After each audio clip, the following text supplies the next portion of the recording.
Whew, what a night it was across the state of Iowa.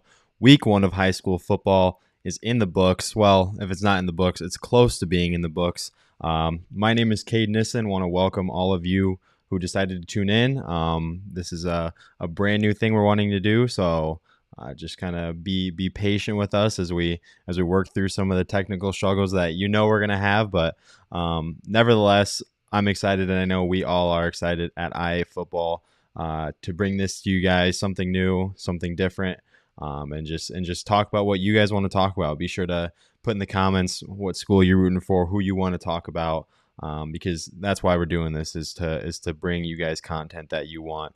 But it's not just me tonight. I am joined by my co-host Nick Fox. Nick, what's up? What'd you see tonight? What stood out? Just first general thing that caught your eye. Well, I wasn't able to make it out to any of the games tonight. I was kind of watching from a distance through social media. First, I want to shout out to all the people that are giving the live updates to us. That's huge for, a lot. Not a lot of the games are getting live streams, so those people really play a key difference in people being able to see the scores.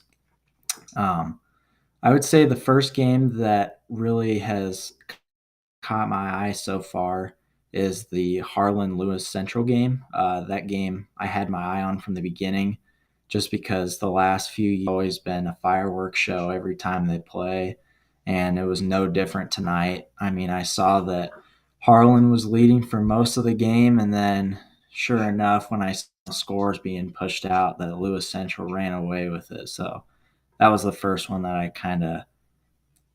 just kind of caught my eye for tonight. Yeah, for sure. I remember I texted you. I think it was like first quarter. I was over in Ankeny Centennial filming a crazy game that was. We'll get to that though. But I remember texting you. I was like, Harlan up 13-14 nothing right away against Lewis Central. Kind of caught my eye. And but yeah, Lewis Central able to get through those week one kind of learning curves and pull off a significant victory. That's obviously a big victory, and that's one we've had our eyes on. For me, I mean, my big game that really stood out is pretty easy. I was at what I think has to be the game of the night, Ankeny Centennial, man. Who I mean, first quarter Centennial, the Jaguars, they kind of get out early and they kind of punch the Hawks in the mouth, and I was kind of ready and expecting for a little bit of a blowout in that rivalry game, but it was anything but that. Ankeny just kind of hung with them and kept taking blows, but staying in it. And I mean, mid third quarter, they were down seven and striking. Um, I mean, and then obviously they were able to tie it, get it to overtime, and just so many crazy plays. It's just hard to even bring up one play that really turned the tables there, but. Yeah, it was just an insane game, and you're going to see plenty of clips from that. So that's definitely one that we're going to talk about later once we kind of get more people trickling in. We got Cameron Fox tuning in, um, shouting us out. North Polk over Bondurant is a shocker for me. I agree, Cameron. I mean, you look at our polls. I mean, North Polk, a new team to Class 4A, and um, they kind of get down to Bondurant early. I think Nick. I think they were down 14 at half, if I remember seeing on Twitter correctly. But they were able to pull that one out. Yeah, I can't help but think that Titus Cram was probably a big help for that Bondurant offense, scoring that many points. It seems like it wasn't exactly a defensive battle, but yeah, I was shocked to see that one as well. I mean, I knew that North Polk was a solid team and that they would compete, but I mean, this is an eye opener and something for it's just kind of their first like, hey, like pay attention to us too. Like we didn't include them in any of our top 10, so now maybe they're making us rethink that decision for next week. Yeah, for sure. I think North Pole kind of got shadowed as a new team in 4A. Obviously, ADM with the flashy stars, and rightfully so. They handled Newton tonight, but yeah, North Pole kind of a sleeper in the new ranks in Class 4A, and they get a come from behind victory on the road at Bondurant too. That's another thing you got to add into this is home games are a factor in high school football. The crowd gets into it, and that's a key thing. And yeah, so that's a good one. Cameron, thanks for commenting that. That's definitely one we wanted to get to. Blake Walker, love this idea for FNL. Thanks, Blake. Love what you guys do at Bound. Obviously, great content day in and day out for you guys as well, and loved your guys' stream. Rylan Richardson, Storm Lake with the first dub in 2 years. Is that the case? Is that score in Bound? Yeah. They beat Sadell 45-34. Good for Storm Lake. Love to see those programs paving the way. Carroll 20-0 over Greene County. Yeah, I mean, I was gonna bring it up at some point. Being a Carroll alum, I'm always checking up on the Tigers and seeing how they're doing. So I tell you what, I mean, Greene County they were we had them as a top 5. Let me look, number 4 in 2A. So Carroll, obviously a unranked 3A team, beating a top 5 2A team, and I think it's something we got to point out, Nick, that the preseason rankings, they are just that. They're preseason rankings. I mean, it is so difficult putting these teams in the correct spots, weighing people coming back. We don't know who they have coming in. It's just so tough. So same thing with Bound. Anybody that does preseason polls can tell you just that it really does not mean a whole lot. And go ahead, Nick, and talk about some of the movement you could see within the top 10 in some classes. Well, this first one that I want to talk about quickly is someone saying that Atlantic beat Clark tonight 47-33. Atlantic was the number 9 team in 3A, and I'm not really sure what Clark's all about. I haven't really seen much of them, but I mean, you can clearly see that Atlantic has a great offense that's pushing on 50 points in one game, so you have to think that they're going to maybe get some love in the next poll. Looking at 5A, I mean, a team like Valley that was number 4 that got beat by number 1 SEP, they kept it close, so it's hard Yeah. for me to kind of think that they would possibly go down.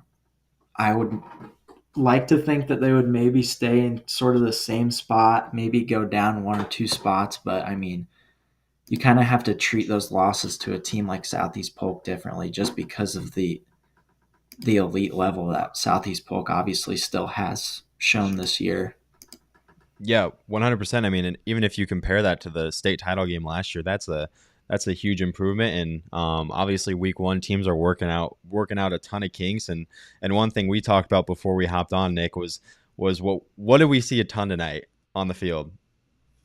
Oh, We saw guys going. all I saw on Twitter tonight was people Yes, cramps on cramps tonight. Obviously, the yeah. hot weather that everybody has known about for in Iowa this week, and it definitely showed through tonight in the football games.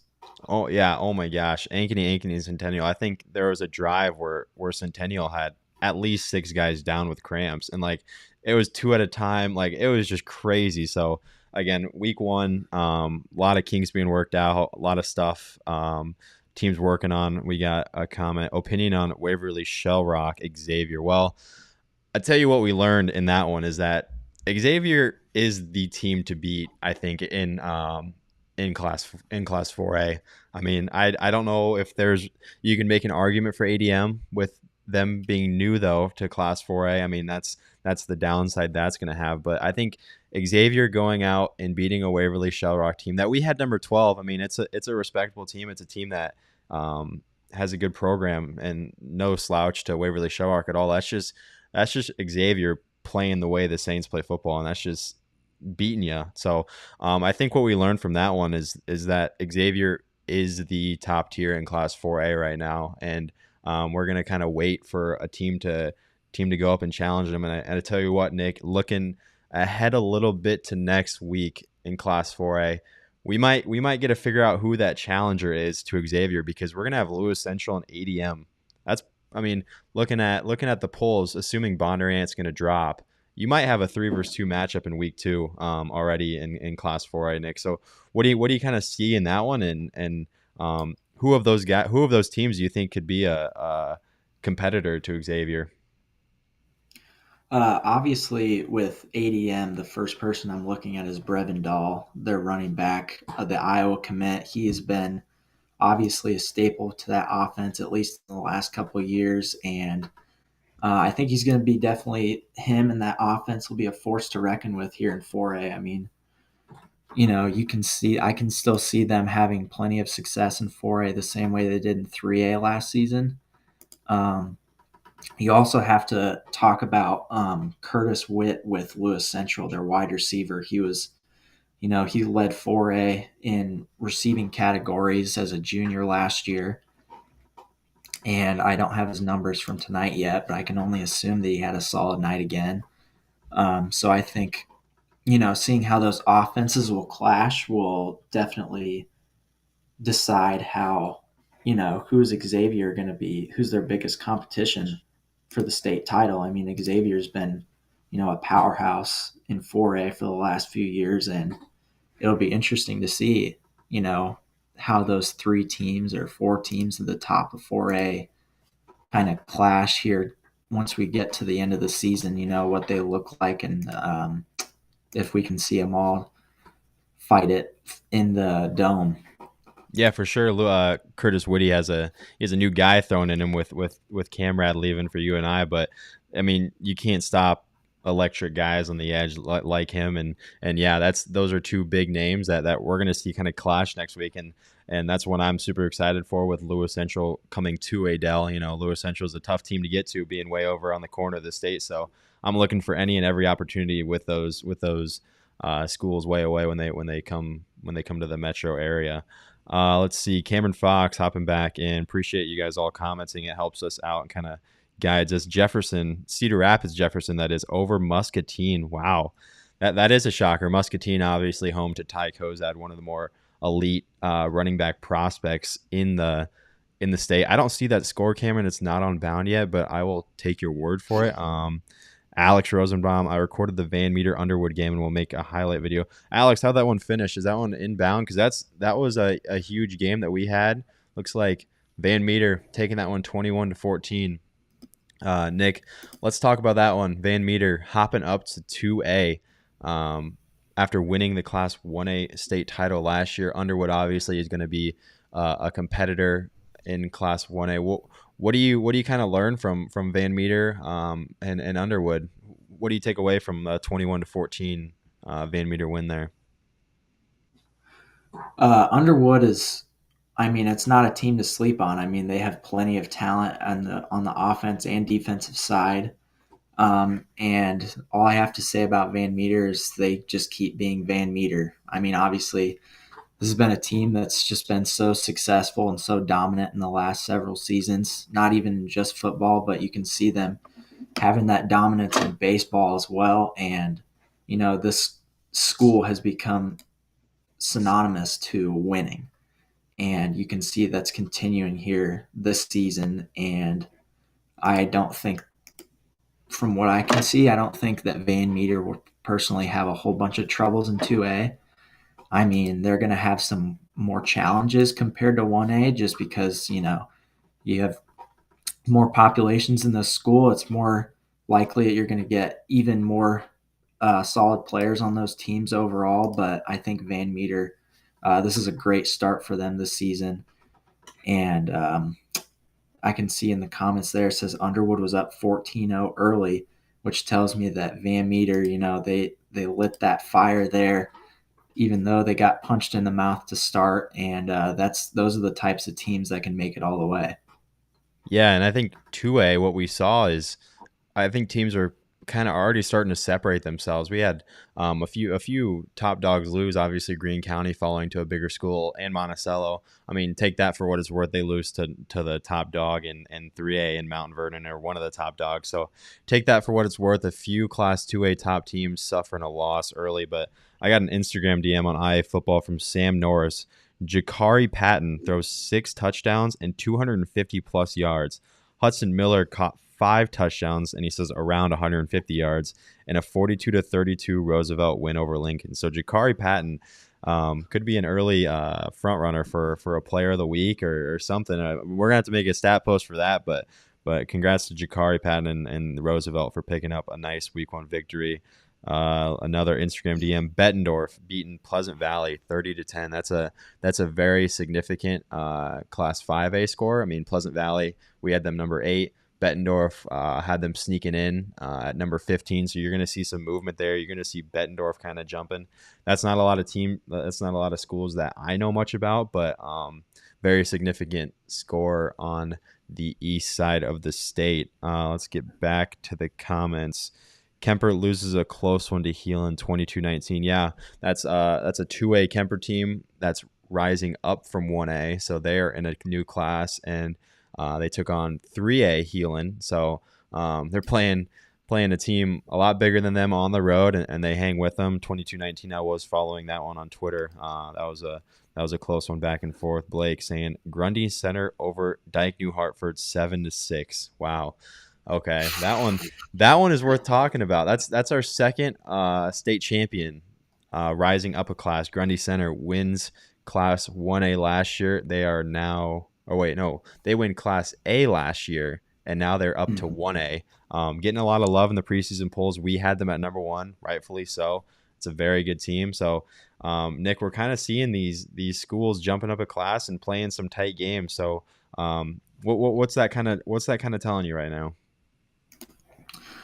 Well, we also had it looks like Dike New Hartford at number 11 in our preseason polls. So you can see that, Yeah. that's another top 15 team in that class. So, you kind of have to wonder, was the jump too big for Grundy Center? I mean, I'm sure it was a fun game to watch, that defensive gem of a game there, 7-6. You don't see that much unless you're watching Iowa Hawkeye football. Um, uh, I mean, I'm honestly pretty shocked. I thought, looking at the rosters and their returning team, they were a really young team last year. They had a lot of their really great players returning from last season, and I had high hopes for this team. I thought they were a clear number 1. I completely agreed with our polls that we had. And I mean, I'm pretty shocked at that score. I think I just had higher standards and higher expectations for Grundy Center, and obviously this is just week 1, and everybody's working out their off-season rust, but this is definitely something to note. And we kind of have to keep our eye on Grundy Center because from the looks of it, early on, if they get caught slipping in just one game, they could fall down the polls pretty easily. Yeah, and I think that shows a lot about Dike New Hartford. Might be a little undervalued in the preseason poll. Again, the preseason poll is exactly that. It's a rough guess, but obviously Grundy Center returning quarterback Colin Gordon, a great leader, one of the more kind of superstar players in the state of Iowa. So we'll see. We'll follow them the rest of the way. Let's see. Cameron Fox, CCA Marion game, 13 injuries. Yeah, a lot of cramps. That is the story. I know. I saw on Twitter that Clear Creek quarterback Quentin Tran had to leave the game for a little bit. I think a cramp was kind of bugging him. But yeah, we saw that a lot tonight. Rough week in the state of Iowa weather-wise, and kind of bit some teams more than others, and it really did cause a factor tonight. Ankeny game was crazy. Yeah, Chris Torres. Yeah, that game was nuts. I was there. You're going to be seeing plenty of video highlights from that one. Can't wait to kind of sit down after the show and really get after that and take a look at all that. Let's see what else we got. Wes Hancock had 4 defensive touchdowns in the first half alone. Wow. Let's see that final score. Final score 55-6. Wes Hancock takes down Garner Hayfield Ventura. Nick, I think Wes Hancock, obviously they lose. They're the runner-up in Class A last year to Grundy Center, who hops up. I think they are the top team to beat in Class A. I remember I was looking at some stuff. They returned 2 1,000-yard rushers. Wes Hancock. That's pretty impressive, and they love to run the ball, and they're going to be an extremely tough team to beat. Let's see what else we got. We got a lot of people commenting. Appreciate it. What a great game to be on the field for. Yeah, Alex. Looks like Underwood Van Meter was a great game. Anyone know the New Hampton score? I can check for you. New Hampton lost to Denver 42-14. That's what I got for you. I don't know if that was a score you were looking forward to hearing, but New Hampton looks like they lose, yeah, 42-14. So let's hop in to Class 5A while we wait for some comments. Um, Obviously, you talked about, let's see, we got scores, we got our rankers helping us out. You talked about Valley Southeast Polk, Nick. Give me another game that kind of stood out to you in Class 5A, and what'd you learn from another game we got going on there? I would say the next game that I would have, obviously, other than the Ankeny Centennial game, I would say is the Johnston Waukee Northwest, another CIML battle there. Johnston was our number two team in our preseason polls, and for rightfully so. I mean, they bring back Will Nuss, who was a phenomenal quarterback last year, and Jacob Simpson, who's headed to Division One Power Five school as a tight end. So obviously some elite weapons there. But I'm surprised to see Waukee Northwest be able to hang with them.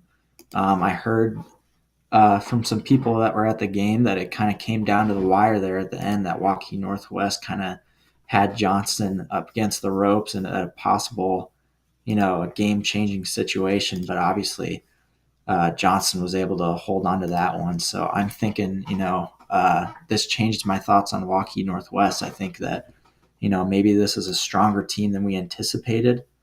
Because this Johnston team, you look at it and it's going to be one of those top five teams in 5A all season, and this really makes me want to pay more attention to Waukee Northwest after this game. It's really interesting. Yeah, I know what you're talking about. I think Waukee Northwest was a really tough team to gauge just because of how much they lost. It's one of those things where we don't really know what these teams are bringing back, but what we did see was Waukee Northwest just hang with one of the perennial top teams in Class 5A this year, and I think that speaks to the disparity in Class 5A and how little it is. I mean, each team in this class is very competitive on any given night. Anybody could lose to anybody. I mean, even Ankeny Centennial, that's a 6 versus 11 matchup in our poll, and some polls didn't have Ankeny ranked, at all. So I think what we learn is that Class 5A is an extremely difficult class to be successful in, and you got to bring it every night. And yeah, Johnston obviously getting a nice week 1 victory over a tough CIML squad. So congrats to the Dragons for that one. Another Class 5A game I do want to bring up really quickly. Waukee, they kind of getting some buzz. They're a favorite, or not even a favorite. I'd say they're what people are talking about as a really like underdog team in Class 5A, someone they could see sneaking up out of nowhere and really making some noise, and they did just that tonight, picking up a victory over Ames 35-7. That's a team with some talent, obviously with Baker at the helm as a sophomore. Having a sophomore quarterback returning from last year as a freshman is pretty key. Nick, what do you kind of take from teams that return a quarterback that was there last year? Obviously led an offense, and what kind of advantage does that bring when teams are able to bring back their slinger and their guy under center? Well, I think it's really big just because I think quarterbacks are just naturally seen as leaders, especially for an offense. So to be able to keep your guy from last year, especially the guys that are obviously returning from last year as well, they kind of already know him and they have that connection and that chemistry, especially with the wide receivers and the running backs and even the offensive line. And I think that's really the biggest part, is just knowing and understanding the guy that you're taking the field with. Especially another big one, especially for a conference like the CIML, is experience. When you go to a place like Southeast Polk or Valley or Dowling, you are on the biggest stage in the state when it comes to a regular season game. And that's a lot of pressure. And obviously, when you experience that at a young age, by the time you become a junior or a senior or whatever, you're kind of you're able to kind of slow yourself down and slow the game down, and that really becomes key for a lot of teams that maybe lost a quarterback beforehand. Yeah, for sure. I love what you bring up there, and I think what we saw that extremely present in Iowa City West's victory over Iowa City Liberty. West is a team that I've had the pleasure to be around in the offseason. Jack Wallace is their returning quarterback. What an excellent guy, and even Iowa City Liberty bringing back Graham Baker. I mean, he's a stud, and those are two gunslingers, and West gets a nice 35-28 victory in week 1. um, Happy for them. That's a good program, and they also do some great stuff on social media. It's hard to ignore those teams that put effort into their team social media. We appreciate that, and like I said, it does not go unnoticed. Looks like Jackson just talked about Grundy game. Dyke should have won. They had 2 fumbles on pitches that the running back dropped while in Grundy's territory. Yeah, I mean, turnovers are huge, and they can change the game. That's a good point. Thanks for putting that in there so that we kind of have some context. I mean, again, we just see scores unbound. We don't see the story. There's so much behind um, these scores on our screen, and we appreciate any context and any scores people can bring to the table that they want us to talk about, because we want to talk about what you guys want to hear.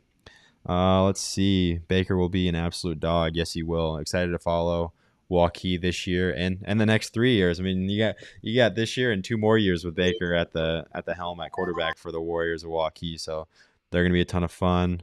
Uh, Blake Walker's putting scores into bound as we speak. Appreciate it. I'm definitely refreshing that right now so I can get those new scores. Looks like BGM just caught the corner of my eye. BGM puts up 96 tonight. That's a that's an impressive offensive outing for the Bears against Meskwaki Settlement. Let's see. Mason City is a solid young squad. Very strong defensive line was pressuring Marshalltown QB 75% of the plays. Probably going to sell. Solid first game 32-3. Mason City. Yeah, that's not a team that we've had in our polls, but there's always that team that kind of sneaks up on you and these classes, and you look for those teams, and Mason City, yeah, you're right, picking up a nice 32-3 victory over Marshalltown. Nick, I'm gonna kind of give you the floor. You've been the one following games all night. Go ahead, and I'm gonna let you talk about one that we haven't talked about yet that you've been kind of wanting to rant on. Here's one that I would like to talk about is Mount Vernon and Monticello. Good one. Mount Vernon is the number one team in our 3A polls. They brought back their starting QB from last year, who was really solid. They brought back a lot of key offensive pieces, and the state's 3A's number one tackler from last season. And then you also look at Monticello, who I think is one of the best high school football players in Iowa. Um, Preston Rice is, he gets it done on both sides of the ball. He is an elite quarterback. He throws for tons of yards, and he also can run the ball. You can see him on defense. He was leading the state and on the leaderboards for several different defensive stats, and I think he's one of the most interesting players that I've been trying to follow. And I actually haven't seen the score. I know Mount Vernon came on top, but I'm pretty sure it 35, was. 35-6. Oh, never mind. Yeah, Mount Vernon. I Still, mean, this mountain. yeah. Go ahead and talk about Mount Vernon. I know that's what you're transitioning to. Go ahead. Go talk about it. Yeah, Mount Vernon. I think I really agreed with our poll makers for that one. Our rankings, having them at number one. I mean, they are a really solid team. They just fell short last season. Um, And with ADM, going into this season, I kind of had ADM in mind for that 3A, but obviously them going up to 4A really opened the doors up for Mount Vernon, I think. Um, and I think it's really been about what we talked about just a little bit ago is the experience, the returning starters.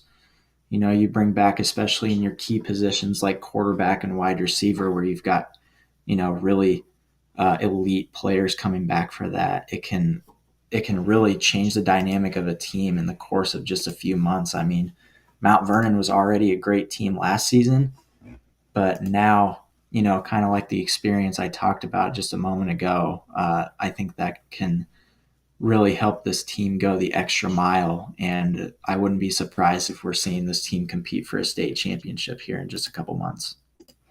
I love it. Yeah, Mount Vernon is going to be a problem this year.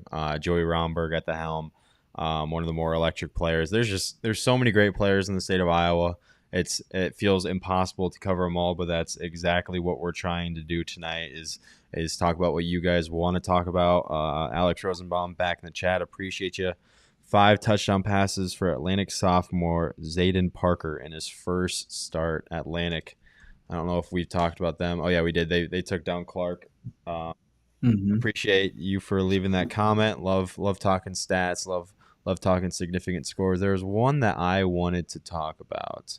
Let me see if I can find it if I remember. How about Western Dubuque? I think this team is going to be interesting to follow in Class 4A. We got them at the 5 spot. I think that's a good spot for them, but they're led by Brett Harris, who's I think more people know him for what he does in the baseball field, and then maybe I'm just recency bias with my coverage of IA baseball all summer, but I can't. It's hard to picture him at quarterback, so I kind of want to see it. But he is their quarterback, and they pick up a huge victory tonight, 61-27 over West Delaware. And West Delaware, they are in our top 16 for Class 3A, so obviously no slouch of a team there. But Western Dubuque, a team that kind of probably gets lost in Class 4A, being way over on the east side of the states. Tough to get. A lot of equal coverage out there compared to what the metro area gets. But I want to give a quick shout out to those Bobcats over there. We see what you're doing. We see the points you're putting up, and we'll see if they can keep doing that. Let's see what else we got. Webster City, I think that's a pretty big one. They return Jackson Cherry, star running back. They pick up a 35-28 win over Fort Dodge. We talked Xavier. Storm Lake gets the first victory in a while. Perry also, I heard. I think we're hearing they got a first victory, second one in 2 years, first one in 2 years. I'm not sure what the exact number is, but Perry picking up a victory, first time in a while for them. So It shout out. was, I think it was the second one, and Was it second one in 2 years? Was it? I'm not exactly sure what it was. It might have been the second one in like 2 to 5 years. Yeah. So shout out Perry for getting a victory. Uh, let's see. How about Assumption? Davenport Assumption beating Solon. Solon is a team that we have number 8 in Class 3A, and Assumption at 14. So that's another game where we're going to see a lot of flipping to the polls. There's going to be a ton of movement in this week's polls. Yeah, we're seeing a lot of mid-teens teams that we had ranked beating top 5, top 10 teams. So be sure to tune in to our poll review. We're going to be doing that on YouTube on Monday. It'll be me revealing what our rankers put out. Again, we got a great team of rankers, all working hard, helping us this season to bring you guys coverage. Again, Nick too. Thank Nick for staying up and helping us out all night. Let's see. Thoughts on Xavier? Yeah, Tyler, we talked about that earlier, but we'll touch on it again. What we learned from Xavier taking care of Waverly is that Xavier is the team to beat in Class 4A. I think that's a pretty comfortable thing to say right now until we see otherwise. Xavier, the Saints, obviously returning champs, are going to be a tough out this year. It's going to be interesting to see their road to the Dome and who else is going to collide with them along the way, and if anyone can give them a run. Do you have? I'm not sure. This is IA Sport. You'd have to reach out to Bound for that. Maybe you could work for Bound. I don't know. But yeah, this is IA Sports. A little separate from Bound. I'm just using Bound to look at scores. It's a great resource. Um, I guess one shout out I want to give is to City High. They fall tonight to Powerhouse from Illinois, Joliet Catholic. But I think it's really cool to see a team from Iowa going out and taking on a challenge that not many would want to do, and squaring off with a powerhouse from another state. So quick shout out to City High. I know Bates Field is an incredible place to catch a game. So I know you guys treated them well. Tyler, Kennedy versus Dowling prediction. That's a good one. I'm gonna be there. I will be at I forget what that stadium's called, but I'll be there. I'll be filming that game. Prediction? I don't know. I don't know if I'm quite the Class 5A expert. We got Dowling number 3 and Kennedy number 7. If that gives you any idea of what our Class 5A ranker thinks. I mean, I think Dowling obviously is a perennial in Class 5A, and Kennedy's always a competitive team. Nick, do you want to kind of chime in on a Dowling Kennedy prediction? Maybe not predict, like an outlook and what you kind of want to look for. Well, the first thing I want to look for is something I discovered, just a few days ago when I was doing some research for our live streams and stuff. Is that the top wide receiver talent out of Colfax Mingo, Curtis Horace? He was the receiving yards leader for Class 2A, and he uh, he had over 1,000 receiving yards and just casually transferred to Dowling Catholic. That went pretty under the radar. I feel like that Dowling added an elite wide receiver for this season, and I think that could be a difference maker. I mean, Dowling obviously just falling short last year, losing to Valley in the quarterfinals. And, when you lose a guy like Jackson Small, who's now at Penn State, that's a real punch to the gut after having such a successful season last year. But you add a guy like Curtis Horace to your new and upcoming quarterback, that doesn't really hurt. That kind of makes his job a little bit easier as he's trying to make his way through his first season. I'm not exactly sure who Dowling has announced as their QB1 yet, but Dowling always seems to find a way to get themselves elite players no matter the year. Yeah, good point there. That was a great find. Again, it's hard to keep up with some of those guys changing over schools. Blake Sumner Fredericksburg over East Buchanan. Yeah, I agree. That is a pretty significant one. We had East Buck at 6. I know we saw some poll. I saw some polls with them higher than that, and then Sumner Fredericksburg they snuck in. I think to our 1A rankings. Yeah, 16th. But yeah, them picking up a big victory. East Buck, I know they returned a lot, and they're gonna be a power in Class A. So yeah, Blake, I agree. That's one that kind of opened my eyes too. Dyke New Hartford, hardest schedule in all classes. I tell you what, I pulled it up while Nick was talking there, and you might have a point. Dyke, no slouch of a non-district schedule. They go at West Branch versus Osage and at Sumner Fredericksburg. Those are all 4 teams that we have ranked.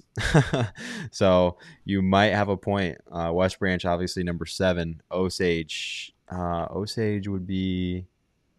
I know we had them ranked. Osage is number 8 in Class 2A, so they're playing a ranked team a class above them. And then Sumner Fredericksburg, their final non-district game, is a team that just beat a top Class A school. So, yeah, Jackson, you might be right. Dyke New Hartford might have one of the more tougher schedules in the state. And then obviously with the district with MFO Marmac and Aplington Parkersburg, 2 teams pretty high in the polls. Yeah, that's a tough one, but it'll battle test you, and playing better opponents in the regular season. If you can find a way to sneak out of your district, that's just gonna um, build you for the postseason. Alex, I'll cover Atlantic and Glenwood next week. Appreciate it. Be sure to tag us. Anything you guys have on Twitter, Facebook, Instagram, tag IF Football. Love to share it. Love to get it out there for you guys. Uh, yeah, Joliet Catholic. You look at the score and you see a blowout, but I tell you what, that's people are gonna see that and think City High just got ran out of the building, and maybe they did, but that's a very good school in Illinois, and props to City High for taking on the challenge and doing something a lot of teams in the state of Iowa wouldn't do. Um, so Yeah, I'm gonna give props to the Little Hawks for that one. Waverly plays Xavier, North Scott, and Bondurant non-district. Wow, that's a tough one too. Those are all very good teams. Kyler Girardi, North Scott, that's a guy. I'm excited to follow this year. Let's see how they beat Central DeWitt 34-7. That's a that's our number 6 team in Class 4A. All right, we don't got any more comments at this point. Nick, kind of wrapping up here. We are almost at a solid hour. That was kind of my goal going in tonight. Anything else? Any other games that stood out that we have not talked about? Any points you want to add to that I might have talked about? I know I kind of rambled there for a little bit. I'm gonna hand it off to you and see if you got anything for us. Um, just looking at a few scores here.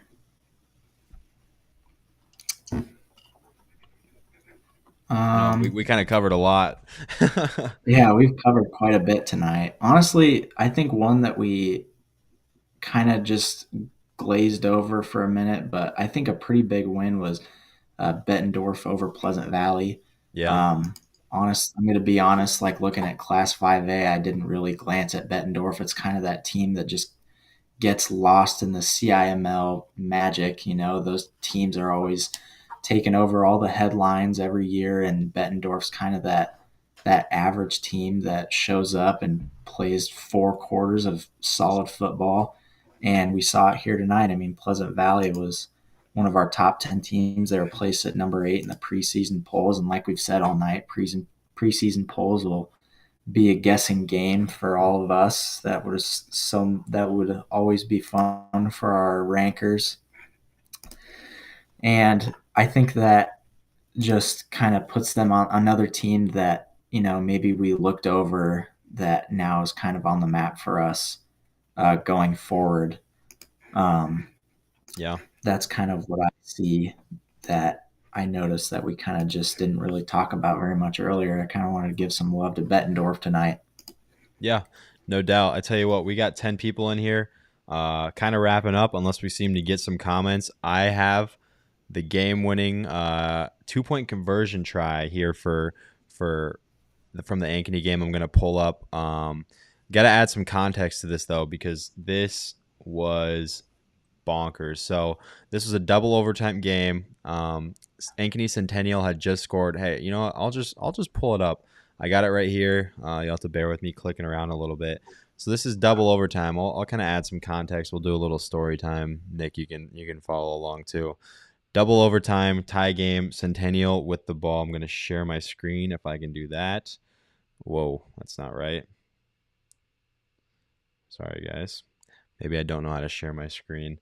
But okay, I'll just go ahead and talk about it. Ankeny Centennial scores on the first play, double overtime. Ankeny goes down, scores, and the extra point is missed. It actually doinked off the upright, but Ankeny Centennial jumped off sides. So Ankeny, with the little yardage gain they got from that offsides, decided to go for 2. And they converted. I wish I could show you guys. I don't know. I tested my share screen earlier. It was working fine. Now it's not. So let me try it.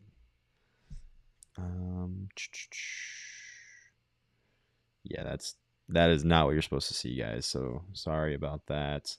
Let's see. Cameron Fox also clear. The talent in the state is truly special. Yeah, you're right, Cameron. Plenty of stars. We want to cover them all. So be sure to be DMing us stats. I know there's a lot of guys that fall under the radar, and we don't want that to be the case. We want to give the love to everybody that deserves it. So don't be afraid to DM us stats, highlights, anything. We want to post it. We want to spread the news. So yeah, I wish I could get this to work for you guys. Hey, you know what? You'll see it on Twitter. We'll post it on there. But Nick, I know we kind of talked about a lot. Excited for week 2.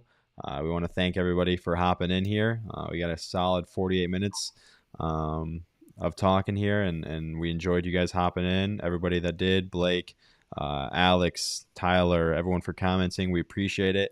We plan on doing this on a weekly basis, ideally. talking scores, and hopefully we can get more people in on a week basis. So be sure to subscribe on IA Sports. And yeah, we will catch you guys next week.